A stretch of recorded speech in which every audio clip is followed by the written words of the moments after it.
My name is Bill Jones. I'm with RecaptureFederalism.com. It's a website I've had around for some time.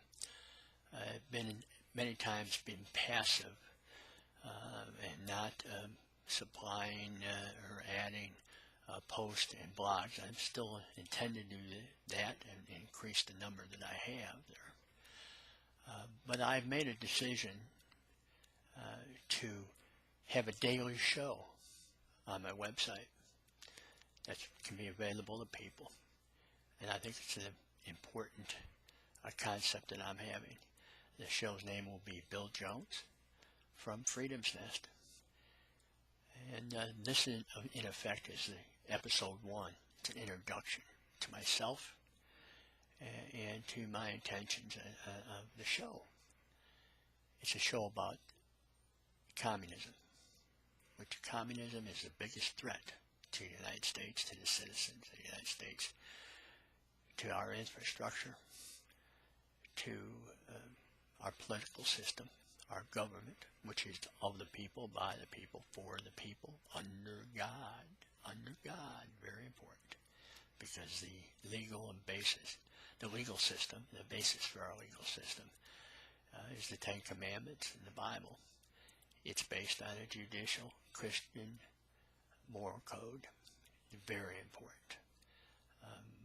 In the discussions that I will have and the presentations I will have, which will be made up of daily presentations of from slides,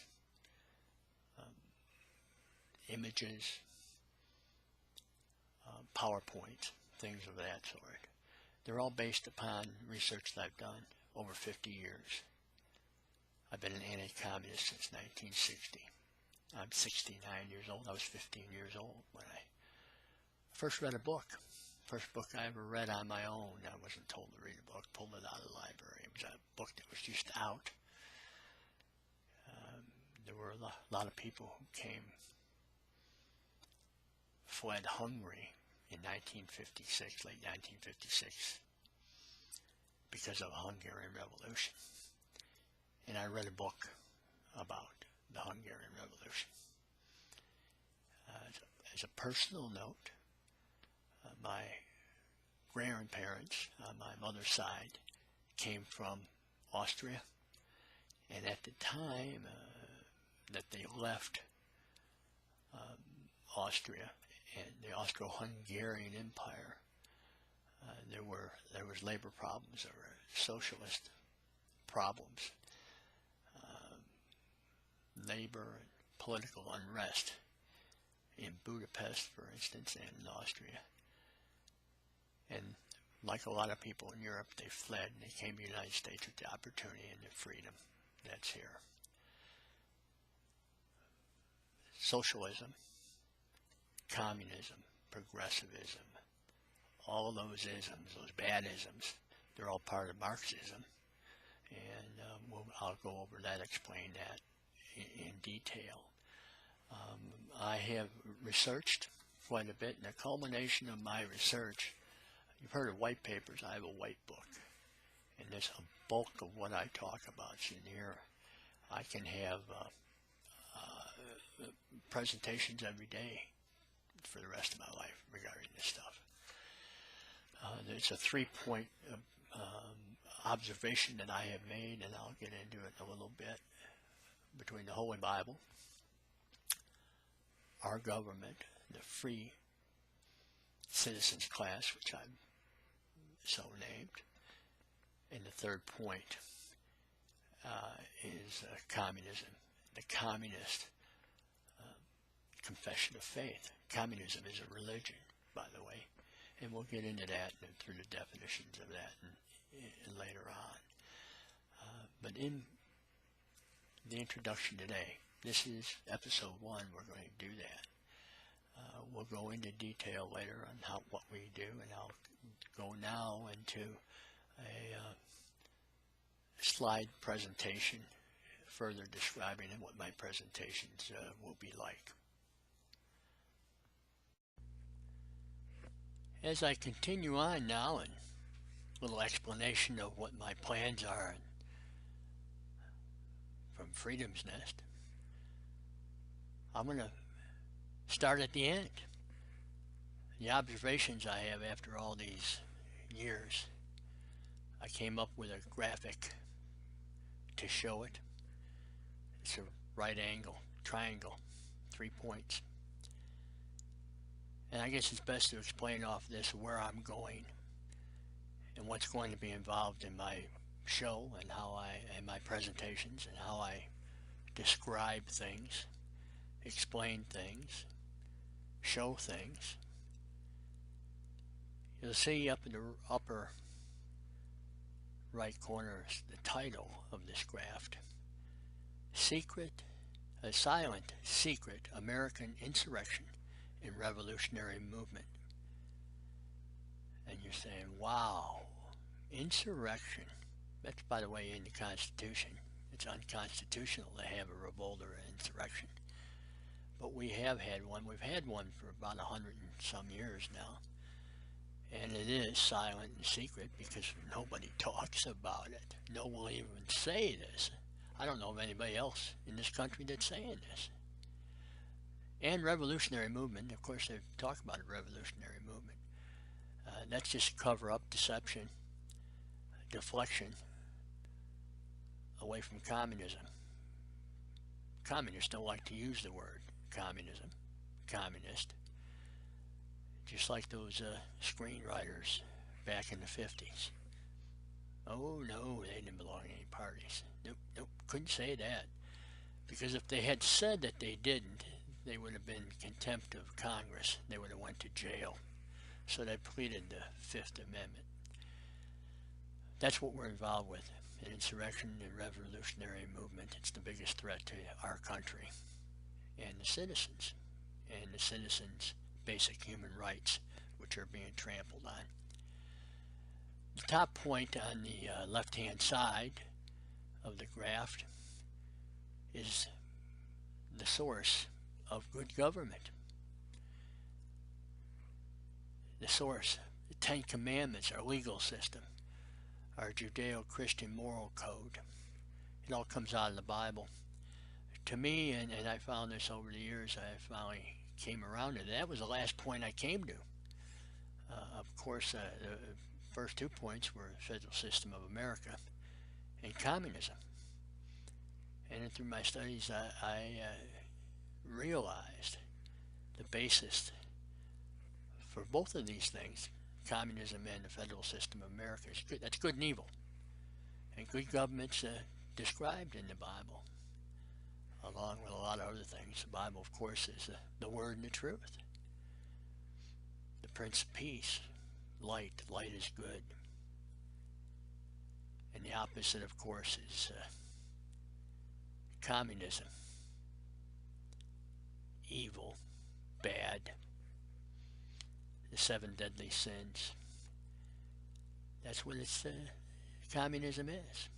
I've come to realize over all these years that communism is a satanic political ideology. So we have a good government, the Holy Bible, Romans chapter 13, the whole Bible, and that's where the authority of good government comes from. It's all there. All you have to do is read it. You don't have to be any great wizard to do that. I'm not a lawyer, but I know how to read. You then go down, and that's where we get our government from. That's where the founders got it from. They were very religious people. They understood a lot of things. They understood world history. They understood good and evil, and they talked about it. You go down to the federal system of America, and that side, the good side, there's what I call the free citizens class. Class warfare. We're not supposed to have different classes in this country. We're supposed to have equal protection under the law. Isn't that what we're taught? Yeah, that's what we're supposed to have. We're not supposed to have class warfare. But as I describe it later on and show you from communist documentation, that's what they're all about. It's propaganda, agitation, hate.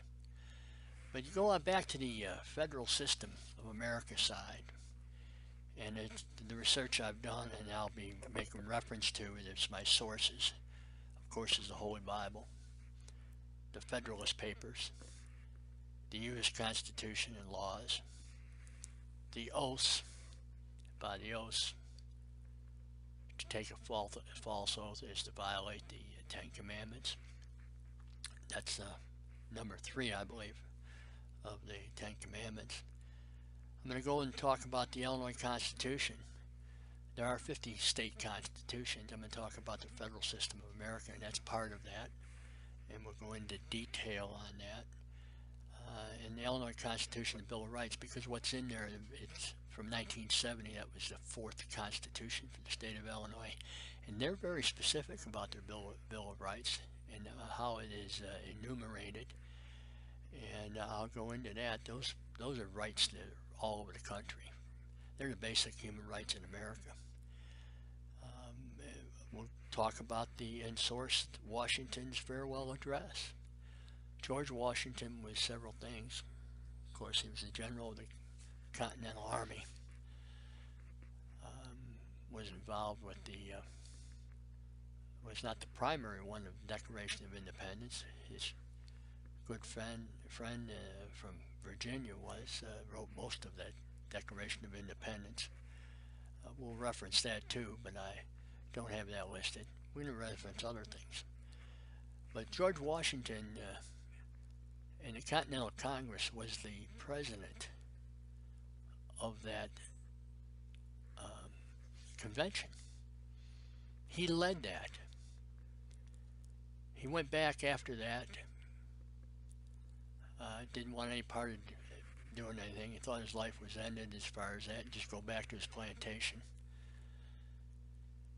When he was called out after ratification to run to be first president, everyone says he's the first president of the United States. He was not the first president of the United States. He's the first constitutional president of the United States. We had the Articles of Confederation for 10 years, and there were 10 presidents of the United States under that. There's a lot of words of wisdom in Washington's farewell address. They read it at the opening session of every Congress. We have 100 and something sessions now. They read it at every one. There's a reason. They don't ever follow what he says in that farewell address, but they read it. It's just a show for them. Another source will be the Dr. Martin Luther King letter from Birmingham jail, 1963. That was before he was subverted by the communist and black nationalist. And we'll talk about that. And finally, the last big source, other than some laws and what have you, there's a specific law. Title 18, U.S. Code, United States Code with Criminal Code, Chapter 115. And I'm going to talk extensively about that. What is that? That's treason, subversion, overthrowing of the government. And I'm going to talk about it extensively because we have people, including public officials, who are engaged in that activity. And we'll talk about that in depth. Under the federal systems of America and that side of the triangle, as I said, there's free citizens class, Romans chapter 13, which we get extensively, also other areas. You want to know about America today in 2014, I suggest reading 2 Peter 2, the entire chapter. This side, the constitutional side and the federal system of America, the founders said it's all about love. Love for country, love for God. You want to learn about love? You can read about it in the gospel. Specifically, John 15, 1 through 17 is all about love. Love thy neighbor. Giving up your life for your friends. Jesus is your friend. So for Christians, it's significant. It's all about love. Of course, the Judeo-Christian moral code, that's the basis of our legal system. Constitution, state constitutions. It's all about the individual human rights, civil rights, political rights, the basis. And then, we go to the other side, the biggest threat to our country, communism. And the source I'm going to be using over there is their documentation, Communist Manifesto, which is formally known as the Manifesto of the Communist Parties, 1848. Frederick Engels and Karl Marx. Both of them were atheists, by the way. That's why there's no morality on that side of the line. The line in the sand. They are, in fact, a communist criminal class. Not everyone's a communist. I'll define what a communist is. May not be formally a member of a party, but it's one who practices communism. Communist confession of faith. It's a religion. I'll go extensively through that. It may be very enlightening for you of what their aims are, the communists are. Their primary aim, by the way, is the elimination of private property. They are a religion, and that religion is a basis for their works, and it is religious supremacy. They want to replace and displace all peaceful religions. And that, of course, is a hateful idea and philosophy, is it not? And if you want to learn about hate, all you have to do is read John 15, 18 through 27. You might want to read specifically when you do that, pay special note to John 15, 25. Talks about people of hate fulfilling their laws, the laws of Satan. And that side of the aisle there is not the Judeo-Christian moral code. No, they have no moral code whatsoever. It's all about violence, combat, illegality. It's in their sources. A lot of it's in their sources, not only in the Communist Confession of Faith, but in the guidelines of the Communist Party from 1921, 1921, and some other documentation I have too. There's class warfare. Something you never hear about. Nobody talks about it in the press. Nobody brings it up. Even conservative, which I find unbelievable, conservative blabbermouths don't talk about it. They talk about all the symptoms and our ills in our society, which is fine, I suppose. But more importantly, as Paul Harvey would say, the rest of the story, it's what they don't talk about. It's what people don't talk about. Class warfare. And I'm going to talk about from a famous communist, Barack H. Obama Sr., in his one publication. Very revealing. You wonder where Barack and the Democratic Party are coming from, where they learned all this stuff. It comes from people like Barack Obama Sr., who is a communist. There's a lot of communists, and they spout a lot of stuff, and it's there. Communist tax system, redistribution of wealth. It's all in his documentation in his publication that he wrote in July of 1965. And that's a rough looking at introduction to what my program is going to be about. My explanations of our threat that we have to us. And our solutions. Got to have solutions. If you come up and recognize what the threat is and what the problem is, and in problem solving you can come up with solutions. And you need to look where the solutions are from. And they're, of course, in the federal system of America. And we'll talk about those also.